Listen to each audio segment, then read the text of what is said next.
All right, good evening. I haven't done one of these in a friggin' while.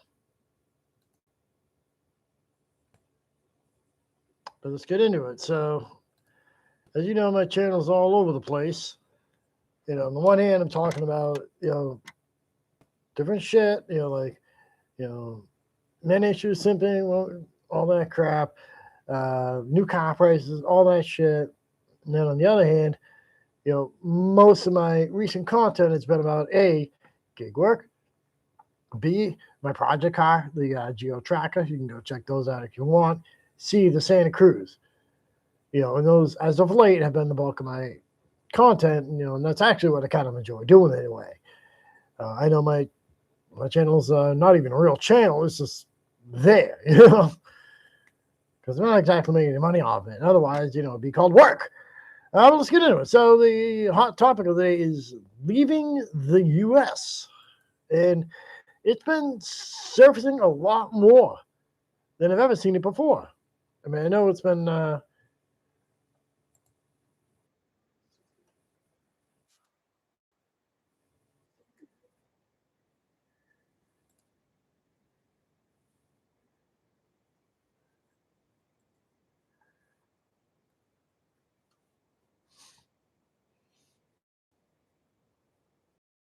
waves of the current era. Last year, more people moved out of the US than moved in. That's an outflow that hasn't been seen since the Great Depression. Mostly, that's about the Trump administration deporting from European countries. The number of Americans arriving to live, study, work, retire is at a record and rising fast. Europeans in countries like Germany, Ireland, Italy are no longer moving to America at the same pace as before. We poured as much data as we could and found that this pattern is much bigger and wider than we expected. The number of Americans living in Portugal has jumped more than 500% since the COVID pandemic. Last year, Ireland welcomed 10,000 people from the US, about double those who came the year before. In the past decade, the number of American residents has nearly doubled in Spain and in the Netherlands, and it's more than doubled in the Czech Republic. This is a structural shift that predates President Trump. It's not easy to fit onto any point on the political axis, and it runs deeper than the current political moment. When Gallup asked Americans during the 2008 recession how many wanted to leave the US, the answer was 1 out of 10. Last year, it was 1 out of 5. Researcher Caitlin Joyce has been studying this trend, and she told me that it undercuts this sense of American exceptionalism. When Americans move abroad, she told me, they find they like life better there. For some people, a new American dream is emerging, to no longer live in America. Americans are leaving in record. Just kind of bear with me while my computer fudges up.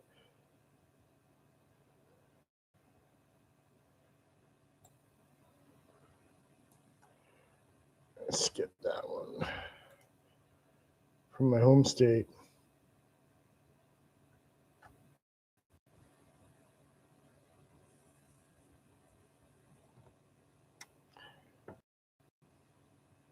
A lot of these things are less expensive in other countries.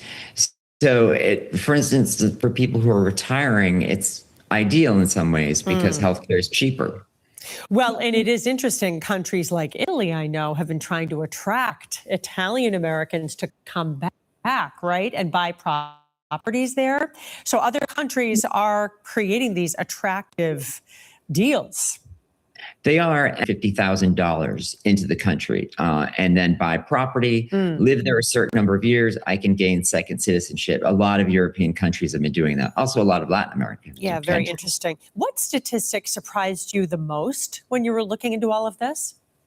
I'd say just the pure number of U.S. citizens who live outside of the U.S. And again, these are citizens, so they might have a digital nomad residency. They might have second residency that they've obtained through Ancestry or through these investment programs I was talking about. But the sheer number, 8 million Americans living outside of the U.S., I had no idea that there were that many people living outside, like residents living outside the country. Right. And 180,000 emigrated in 2025. Those are big numbers. And what are the top countries where Americans are emigrating to? Again, a lot of those European countries, Spain has been so popular that they had to shut down what they call a golden visa program. Those places, those where you can purchase, where you can where you can invest, because there are just so many Americans trying to move there. So they had to shut it down. Mexico, for instance, has at least 1.5 million residents living there. So they're sort of scattered. Again, Europe tends to be a hot spot for folks, but South America is another big one. Essentially places where, again, you look at healthcare, you look at education, and those are the places that are really drawing people. Also warm weather. We all like warm weather. Yeah, the south of France does sound good in all this rain this month. Well, that is so fascinating. Boston Globe travel writer, columnist Christopher Muther. Yeah, I'll go with him on that one at least. But random shorts. I mean, the two things I'm probably not going to discuss, in this live stream are also going to be, your past reports. We all know how you leave, and I don't think all of them really tend to never return. We all know they're looking for, looking for love, and you can't find it here. So we're going to leave that one alone. Let's just kind of see what we have here. We got this one. This one is an old one regarding student loans. Hello, I'm the author of How to Escape Student Debt by Leaving the USA. Today, I would like to answer a question that people often ask me, namely, should I feel ashamed of defaulting on my student loans? The short answer is that it makes sense to recognize and acknowledge one's mistake. Borrowing excessive amounts of money to go to college and then finding oneself unable to repay the debt is a colossal mistake. In my own case, I recognize the foolishness of the decision. However, it's also important not to dwell on the mistake for the rest of one's life and, when possible, find ways to mitigate and even reverse the injurious effects. I believe it's important to practice radical honesty with oneself. This means learning from mistakes, but dwelling on mistakes leads to future paralysis. One must be honest with oneself, but flagellating oneself endlessly is counterproductive. Many people eagerly condemn those who borrowed money to attend college only to find themselves drowning in debt in failure. This might mean that the student was unable to finish his degree or found that the degree did not lead to a financial gain that justified the costs and the debts. Much of the criticism towards millennials tends to come from sanctimonious and entitled baby boomers who neglect to mention the advantages conferred to them by the prior generation, as well as the confluence of unique circumstances that produced the post-World War II economic boom. The baby boomers benefited from low tuition rates that allowed someone to attend college merely by working a summer job. At that time, a college degree was sufficiently uncommon. All right, and this guy is actually right about all that shit. Because I grew up in the same era of, you were told to go to college or otherwise you're going to be working shit jobs for the rest of your life. And, mind you, I went later in life, and, again, that was my choice. I've mentioned that in my other videos. I'll say it hasn't, it wasn't a total loss, but it wasn't like a total success. So I'm like, the whole in-between thing, if that makes any sense. And I've always been under the school of thought that when you sign a dotted line on anything, that includes, student loans, a car note, your mortgage, all that stuff, you're agreeing to pay that money. But you got to keep in mind the other side of the coin is you might not make enough money to be able to do that, or life could throw a curveball at you. Let's assume that you went to college, got the degree, you got the job, and it made enough to actually pay a student loan. And you were making the payments and all that stuff, and then you lose your job for whatever reason. Company make a wonder, et cetera, et cetera, et cetera. Or you make a post on a social media site that costs you said job. Then you're pretty much fucked. And you can't get blood from a stone when it comes to that.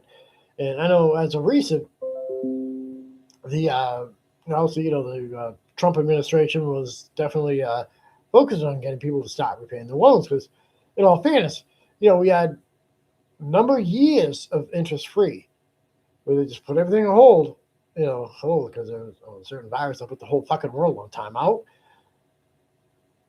We had plenty of time, and I'll confess, I wish I handled that a lot better than I have. And just to be clear, when I actually got the good paying job, that was actually one of the things I was going to do diligently, was stop fucking plunking away at them, and then life threw me a fucking curveball. So now it's like I can't. And let's assume that I went to questions or whatever, and then they take. Let's assume they're going to garnish my wage. Let's just assume the worst case. You know what's going to happen? They'll get some of it, but then I lose my car, my place to live, and I'm out on the fucking streets, and they're not going to get the rest of the money. I mean, is that what they're really after? There has to be middle ground for that specific topic. But enough about that. Let's actually leave in the U.S. for a better life. Let's see what they actually say on that. I'm going to play a couple of shorts. I know another topic that has been discussed is, in fact, let me see if I can find it in the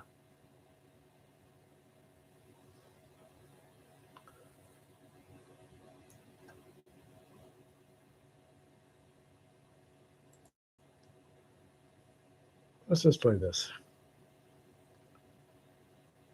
Actually, let me scroll down. Maybe overseas is the time. Yeah. See, there's a whole lot. Okay, and that's another Gen X channel. It's the smartest retirement move.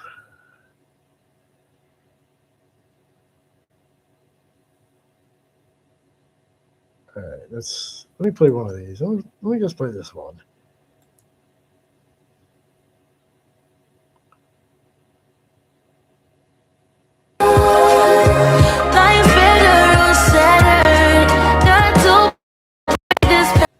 Okay, so I'm probably going to get copyrighted for that one like she did. Okay, then I'm leaving Canada, so that's a whole nother subject. And I've looked at a little bit of life abroad.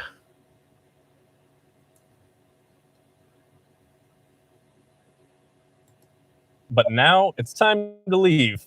We moved to Europe this week. Our family has been traveling and living abroad for years.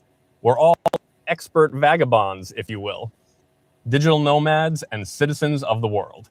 I've been to 70 countries. My wife, Anna, is at over 100 now.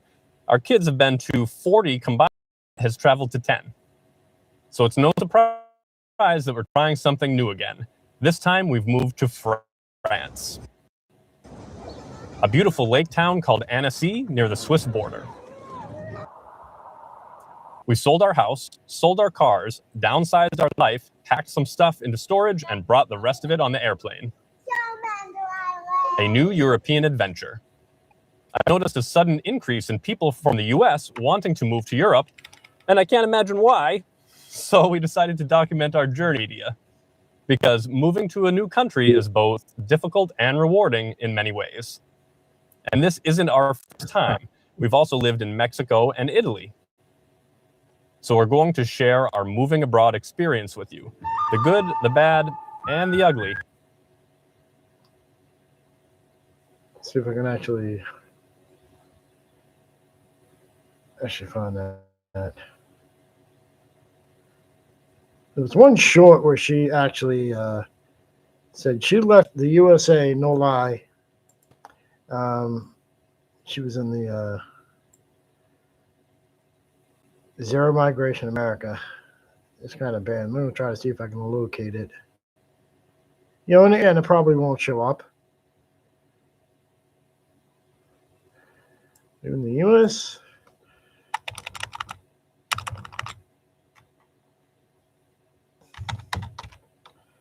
Because of gun violence.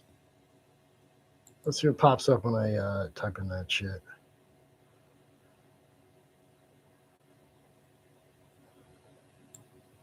Okay, that was 3 years ago. May his soul rest in peace.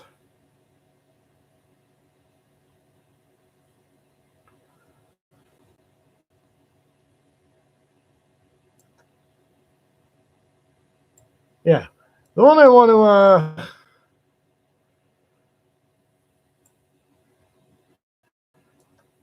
actually document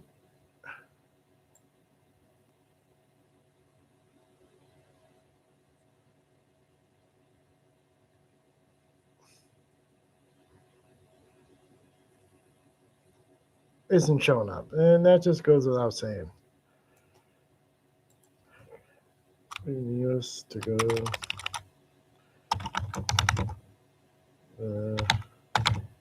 for the Netherlands. See if it pops up. I know these algorithms can be kind of glitchy when I'm trying to fucking.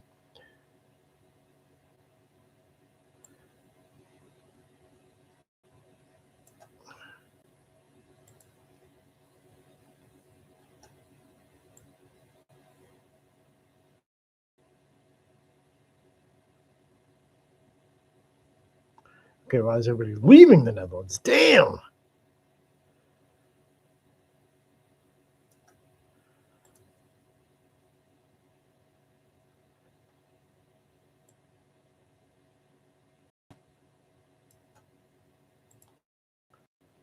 And there's lots of Why did reasons. Beyonce's personal trainer move to the Netherlands? Let's say you're a very average American, and for some strange It's tax season. You want to move from the US to the Netherlands? Oh, the Netherlands. Taxes are so. 4 reasons that Americans who moved here on Daft have. Hi, I'm Darian. I was invited for brunch once. Yeah. Things I wish I knew. Today, we're going to be sharing some of the things we had never seen before moving to the Netherlands. So, All right, fuck it. People are like, hey, you ever miss the States? You ever think about going back? I'm like, for what? Right now? Right now. Right now. I mean, things are happening here in Europe too. Like here in Germany, there's like some shifts that are happening political wise, but in comparison to the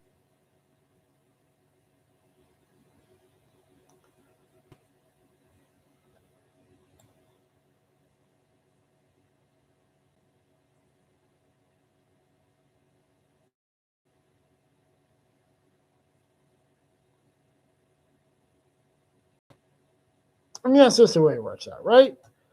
The one video I want to show. See if I can scroll through my history. See if I can find it there. I know my live streams suck and I'm fucking disorganized.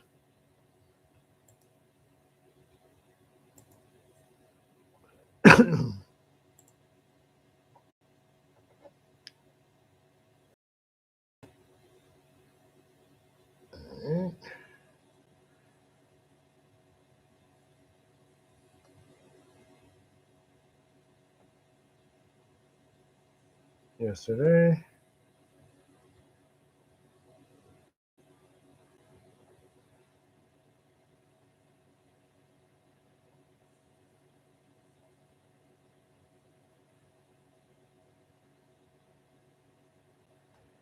All right, this was the one. See, I knew I'd find it. I just had to fucking do a workaround. We are getting on our plane to Paris to get to the Netherlands, relocating our entire family. I have 3 children, and one of the main motivators is that I don't want to send my kids to school and be afraid that they're not going to come back home. And the fact that as we were clearing out of our house yesterday, this happened again in this country that I've loved is so sad. So many Americans are moving out of the United States right now. And of course, y'all know the big event that happened in Minneapolis. It is such a tragedy and it's so sad to see. But of course, this is one impact on the many different things that's going on within the country right now. It is so crazy right now, y'all. We are getting on our plane to Paris to get to the. This car is at my shop. One thing. Only one thing that the customer is concerned. This? Or for that? Is it here for that? Oh, wait, I know. Definitely this. So it's actually none of those things. Give up yet? What could it possibly be? It's here for an oil leak. One thing. Only one thing that the customer is concerned about on this car that he would like me to fix. All right, well, I had to throw that one in just to pull a prank. But anyhow, yeah, I mean, never in my life would I thought that the U.S. would be a country to flee from. But, this is what we got going on. We got shit getting more expensive.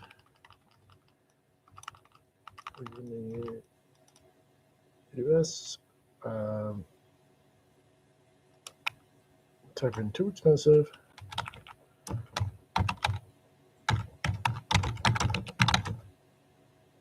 In America. See what pops up here.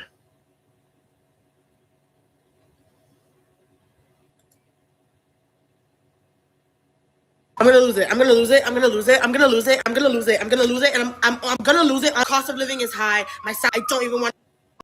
All right. She's just fucking ranting. So.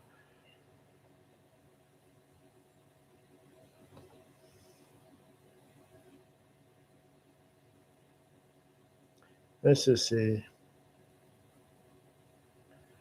We can kind of get a rough idea of why it's so expensive.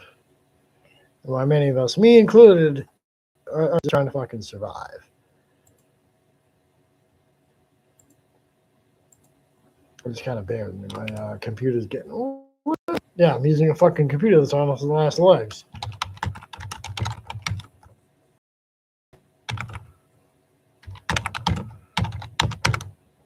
To avoid debt.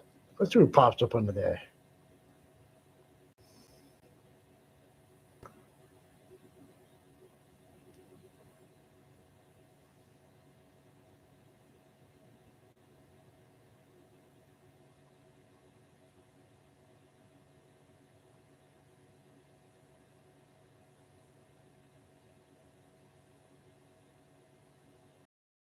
Bills, but while you're gone in Thailand, there's probably 1 million judgments filed against you from all the credit card debt you left. And when you return, those judgments are still there for 20 years, sometimes even longer. When you start working, banks are going to garnish your wages. You buy property, they're going to put liens on it, perhaps even have your assets seized. Your credit score will be wrecked. You won't be able to get credit cards, get mortgages, get a loan, may not even be able to get a job if they check your credit. Will the banks chase you to Thailand? Probably not.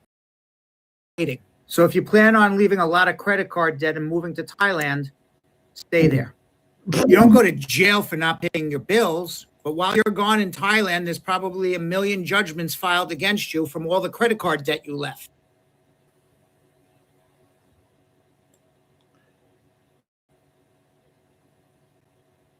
So, yep. Already watched that one.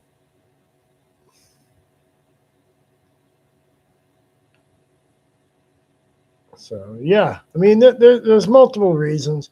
Again, I didn't cover every reason because I know some of the reasons were pretty much like black and white. Passport pros I left out of the equation, because, again, I don't think any of them are actually looking to, totally flee the U.S. So I could be wrong. They might actually, meet the girl of their dreams, and they might just say, fuck it, I'm going to stay here, wherever they end up. But, the rest of this is very compelling, leaving the U.S. to avoid medical bills.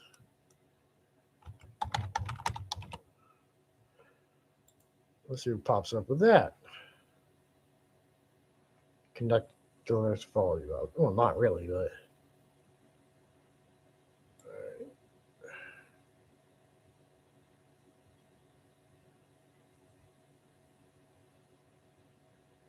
all right. Well, I'm getting a little tired, so I'm going to actually cap it for the stream. But I hope you enjoyed. hope you like the content, all that good stuff. Anyhow, over and out. I'll talk to you.